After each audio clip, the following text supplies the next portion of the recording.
분들을 환영하고 축복합니다. 우리 사도신경 하심으로 예배를 시작하겠습니다.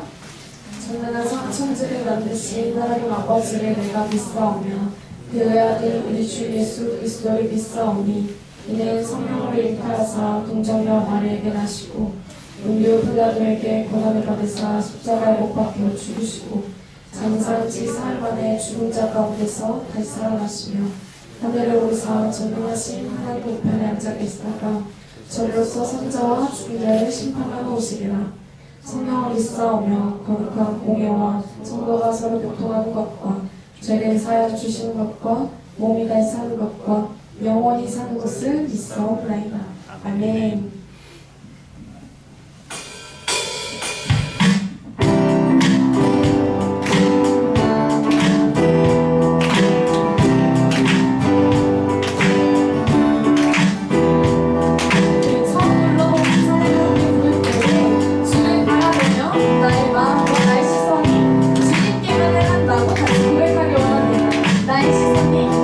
나의 시선이 나의 마음 향할 때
주 사랑 안에 우리 거할 때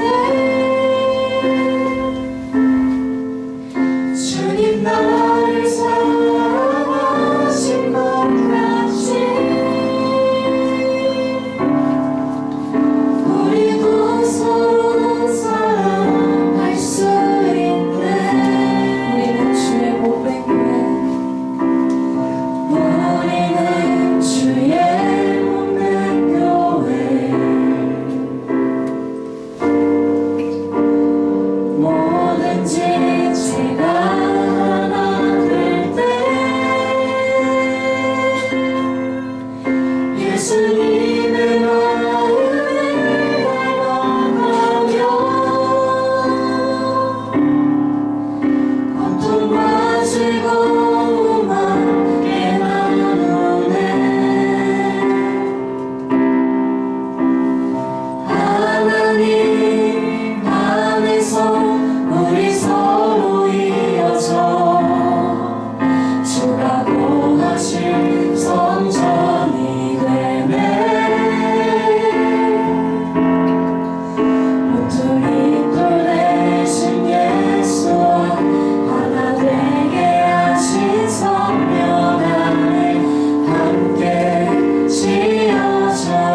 오늘도 예배의 자리에 나오게 하시고 함께 예배하게 하시며 감사드립니다. 하나님, 저희가 지난 일주일간 가정과 학교에서 알게 모르게 진 죄가 있습니다. 부모님, 선생님, 친구와의 관계에서 말과 행동으로 지은 죄, 그리고 하나님이 아닌 세상의 기준을 생각하고 세상의 기준을 우선시하는 사람이 되어 고백하오니 이 시간 용서하여 주시옵소서. 하나님, 위치 친구들이 학업과 진로에 대한 고민이 있습니다. 고민들을 하나님께 내려놓고 간구합니다. 말씀을 들을 때 하나님께 찬양할 때 위치가 하나님을 알게 하시고 위치의 시선이 우리의 소망이 하나님께 있기를 원합니다.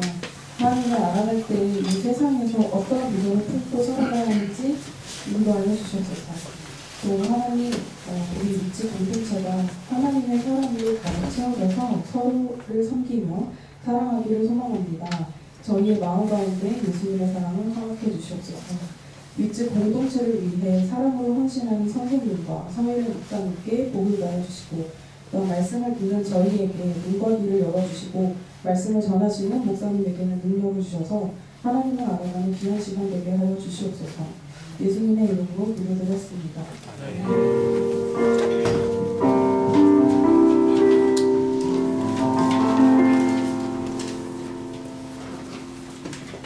네, 오늘 우리에게 주시는 하나님의 말씀은 창세기 11장 1절에서 9절까지 말씀입니다. 창세기 11장 1절에서 9절까지 말씀. 우리 찾으신 말씀을 한 절씩 교독하도록 하겠습니다. 창세기 11장 1절부터 9절까지 말씀입니다. 제가 먼저 읽겠습니다. 온 땅의 언어가 하나요, 말이 하나였더라.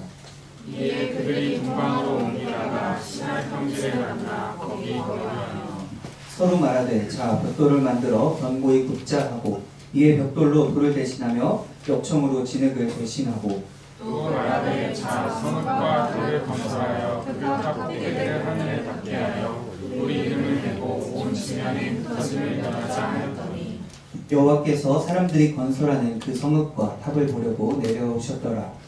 여호와께서 이르시되 이 무리가 한 족속이요 언어도 하나님으로 같이 시작하였으니 이로는 그가 하고자 하는 일을 막을 수 없으리라. 자, 우리가 내려가서 거기서 그들의 언어를 혼잡하게 하여 그들이 서로 알아듣지 못하게 하자 하시고 여호와께서 거기서 그들을 온 지면에 흩으셨으므로 그들이 그 도시를 건설하기를 도쳤다. 다 같이 읽겠습니다. 그러므로 그 이름을 바벨이라 하니 이는 여호와께서 거기서 온 땅의 언어를 혼잡하게 하셨으니라.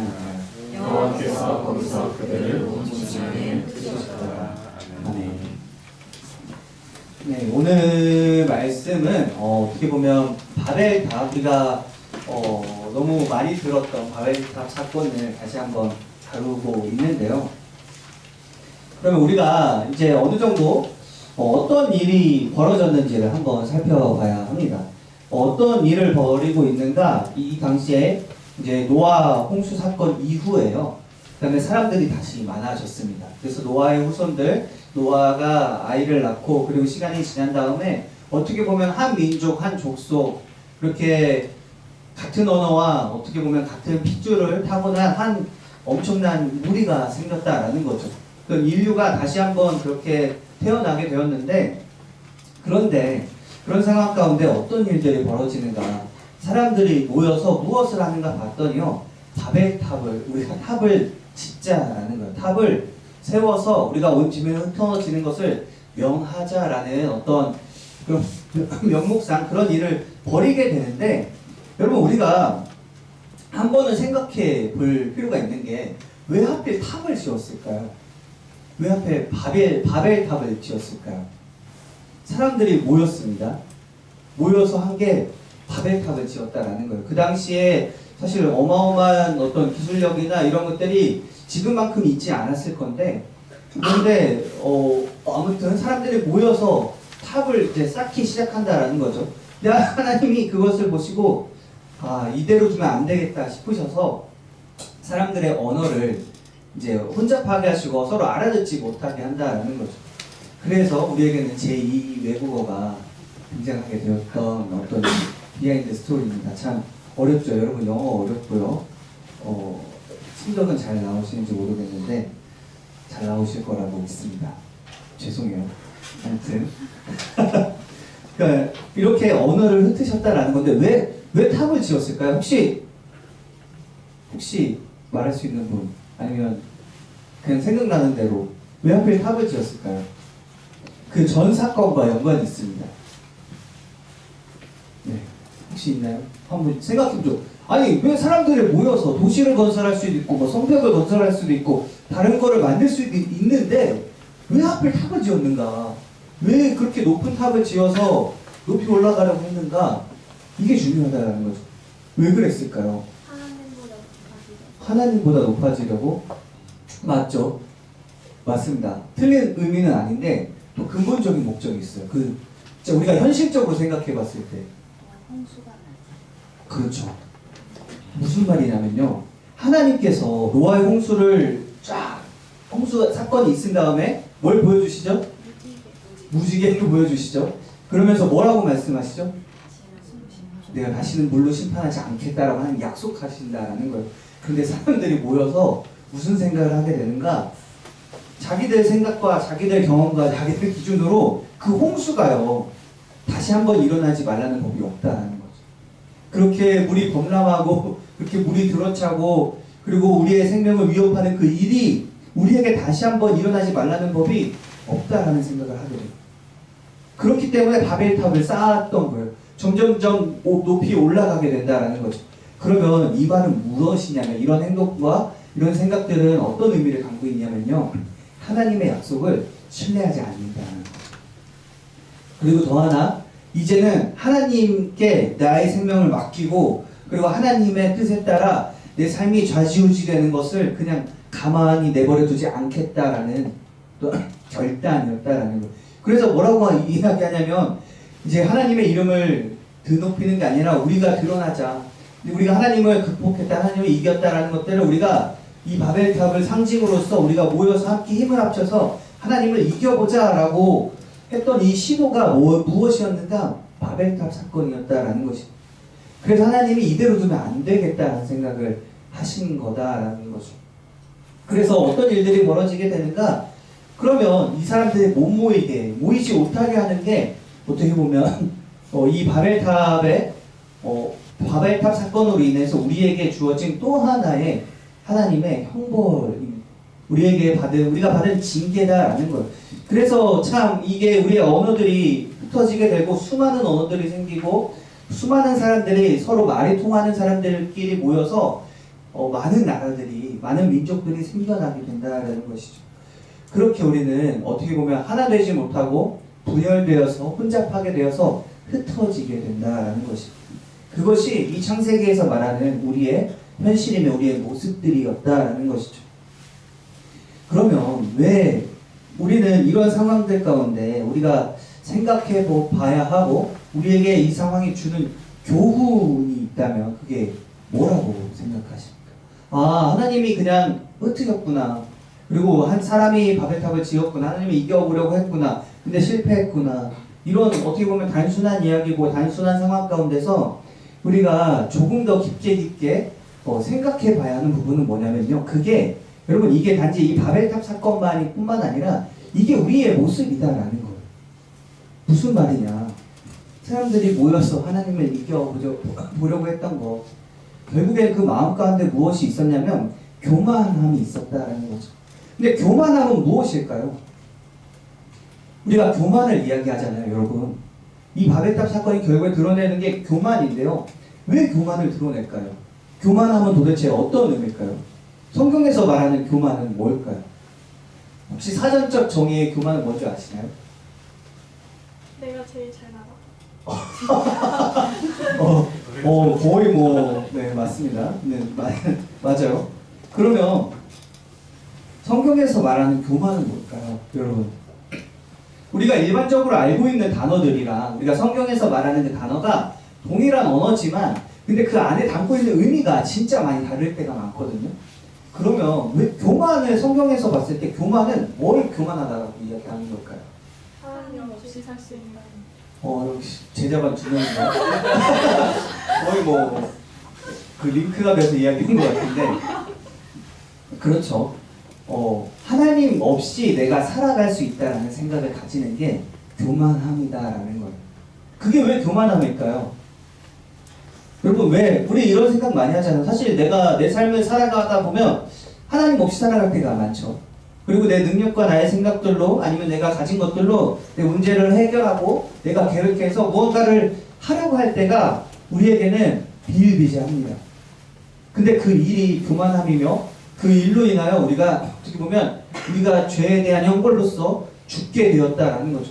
그럼 우리는 매일 죽어야 된다라는 거예요. 매일 심판받아야 되고 매일 내가 하려고 하는 내 생각대로 하는 나의 편한대로 하는 그런 일들 때문에 우리는 죽게 되었다라는 거예요. 그게 교만함이다라는 건데, 아니 그러면 도대체 어떻게 교만하지 않을 수 있는가? 어떻게 하는 것이 내 뜻에 따라 살아가는 것이 아닌지, 그리고 어떻게 보면 하나님 없이 살아가는 것이 아닌지를 우리는 어떻게 할 수 있는가 생각해 봐야 하는데요. 여러분 어떠신가요? 교만하지 않을 자신이 있으신가요? 아, 나는 무조건 하나님과 함께 살아가야 한다. 나는 하나님 없으면 안 된다라는 생각이 여러분들 마음에 뿌리 깊게 자리 잡고 있으신가요? 어때요? 여러분의 삶을 돌아봤을 때 어떻죠? 저는 여러분 나이 때요 거의 안타까운 시절을 보냈는데 거의 하나님 없이 하나님 왜 필요한지 모르겠다라는 생각을 할 만큼 제가 심각하게 이제 교만을 했던 시절입니다. 그래서 이제 왜 예배를 드려야 할까? 이 예배가 왜 필요할까? 그리고 중요한 건 뭐냐면요. 내가 왜 기도해야 하는가? 그냥 사람이 자기 인생 살아가는데 어떤 어려움이나 일들이 닥쳐왔을 때 그 일들을 본인의 의지와 노력과 능력들로 해결해 나가면 오히려 그 사람이 멋있는 게 아닌가. 그런 사람들을 사람이 그 일이 어렵기 때문에 그 일들을 행한 사람을 보고 사람들이 와 대단한 사람이다 훌륭한 사람이다 그렇게 칭찬하는 거 아닌가 라는 생각을 이런 어떻게 보면 당연한 생각을요 했었다는 거죠. 그런데 여러분 지금 저에게 이런 질문을 하게 된다면요 저는 이렇게 답할 수 있어요.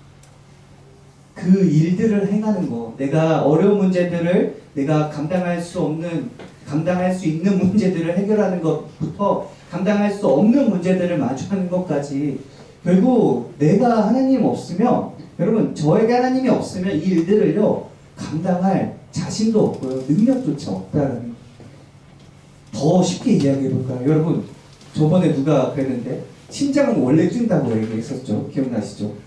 심장이 내가 뛰려고 해서 뛰나요? 내가 의식해서 심장이 뛰나요? 그리고 우리의 호흡이 내가 이렇게 노래할 때 말고요 그냥 살기 위해서 숨을 쉬는 이 호흡이요 내가 생각해서 하는 건가요? 그리고 내가 가진 어떤 다양한 능력들이 있죠. 그걸 우리가 타고났다라고 이야기를 하는데 여러분 그거 타고난 거 내가 가지고 내가 어떤 것들을 조작해서 만들어서 그렇게 나의 능력들로 그런 것들을 타고났나요? 아니다라는 거. 그냥 태어나봤더니 이런 상태였고 태어나봤더니 이런 일들을 할 수 있었다라는 거죠. 그러면 중요한 사실은 무엇인가? 우리 찬양도 있죠. 정말로 내 처음부터 내 마지막까지 하나님의 손에 이끌려 왔구나. 하나님이 함께 하셔야만 내 생명이 유지가 될 수 있고 하나님이 함께 하셔야만 내가 올바른 삶을 살아갈 수 있다라는 거. 그리고 하나님이 함께 하셔야만 나에게 닥쳐오는 수많은 일들을 내가 감당할 수 있게 된다라는 거죠. 여러분 이 사실을 알려주고 있다라는 거예요. 그래서 하나님이 이 바벨탑을 흩으셨던 바벨탑을 짓지 못하게 하셨던 중요한 이유가 있는데요. 그것은 무엇인가? 이 하나님의 흩으심 또한 우리에게는 형벌이지만 우리에게는 징계이지만 이 징계가 우리에게 은혜가 되는데 그 이유는 무엇인가? 여러분 만약에요 이 바벨탑이 지어졌다면 이 사람들이 더욱더 교만해지지 않았을까요? 우리가 이런 어마어마한 건축물을 만들었다. 이제는 어떤 홍수와 어떤 어려움에도 우리는 이겨낼 수 있다. 우리의 힘으로, 우리의 생각으로, 우리의 능력으로 우리는 해낼 수 있다는 생각을 가지게 된다는 것이죠. 하나님이 없어도 되어라는 생각을 가지게 되는데 그런 생각을 가지기 이전에 다시 우리를 하나님 앞으로 부르셨다라는 그것이 흩으심을 통해 가능했다라는 거죠. 그러면 왜 흩으심을 통해 가능했는가? 여러분, 사람들이 모여있다 흩어지게 되면, 여러분 도시에 있다가 시골로 가게 되면 어떤 기분인지 아세요? 여러분들은 시골 생활 안 해보셨나요? 저는 이제 시골 사람이라 도시에 와서 많이 놀랐는데 많은 인프라가 없습니다. 여러분, 슈퍼마켓이 없어요. 그래서 간식을 먹기 위해서 나무에 오릅니다. 에덴 동산처럼. 그래서 뽕나무의 열매를, 그 오디라고 하죠. 그것들을 먹고, 그리고 이제 서리를 하죠. 남의 밭에 가서 서리하다 걸려서 이제 혼나고, 과일을 먹을 게 없어서 그런 삶을 사는데요. 되게 불편하거든요. 여러분, 우리가 모여 있을 때 누릴 수 있는 장점들이 정말 많아요. 그래서 이 모이는 것이 되게 중요한데, 그래서 성경에서도 다시 모이라고 하잖아요. 근데 중요한 것은 뭐냐? 우리가 흩어졌을 때, 그러면 처음부터 다시 시작이다라는 거. 이 당시에 사람들이 모여있던 곳, 결국 도시가 됐을 텐데, 이 도시에서 벗어나 각자 말이 통하는 사람들끼리 흩어져서 각자 원하는 곳에서 살아가게 되는데, 그럼 그 삶 가운데 어떤 삶을 경험했을까요? 무엇을 경험했을까요? 얼마 되지 않은, 그동안은 이 수많은 사람과 함께 살았다가 얼마 되지 않는 소수의 사람들과 살 때, 그리고 내가 살던 지역이 아니라 다른 지역에서 살아갈 때 여러분 어떤 것들을 경험하게 될까요? 다시 시작합니다. 다시 마을 울타리를 지어야 하고, 다시 집을 지어야 하고, 다시 어떤 마을의 인프라와 살아갈 수 있는 환경을 만들어 가야 하는 거예요. 그러면 그 상황이 결국에는 큰 어려운 상황을 마주하게 되는데, 그 어려움 가운데 어떤 고백을 했을까요? 감당할 수 없는 일, 그리고 참 벅찬 일을 마주할 때 우리는 어떻게 고백하나요? 무엇을 하나요? 결국에 하나님께 나아가게 된다는 거죠. 하나님께 구해야 하는 것, 그리고 하나님이 도와주시기를 간구해야 하는 것이 어찌 보면 우리의 본분이고, 또 이 당시 사람들이 겪어야 했던 현실이었다라는 것이죠. 우리가 이런 것들을 기억할 때 무엇을 하게 되는가? 오늘의 어떻게 보면 핵심 주제인데요. 교만함을 우리가 내려놓을 수 있게 되는 것.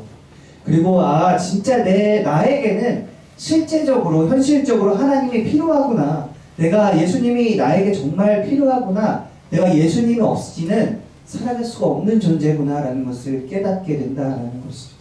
그래서 여러분, 우리가 기억해야 할 것은 무엇인가? 우리에게 찾아오는 많은 아픔과 어려움과 상처들이 있다면 그 가운데 예수님을 찾으시기를 소원합니다. 우리를 치료하시고 구원하실 그 예수님을 의지하며 신뢰하는 저와 여러분들이 되기를 예수 그리스도의 이름으로 축원합니다. 아멘. 기도하겠습니다. 사랑하는 능력이 많으신 하나님 아버지, 감사합니다. 오늘 말씀을 통하여 우리의 교만함을 깨닫습니다. 주님, 내가 그동안은 나의 뜻대로 내가 원하는 대로 살아갔지만 이제는 그런 삶이 나에게 유익하지 않음을 고백합니다.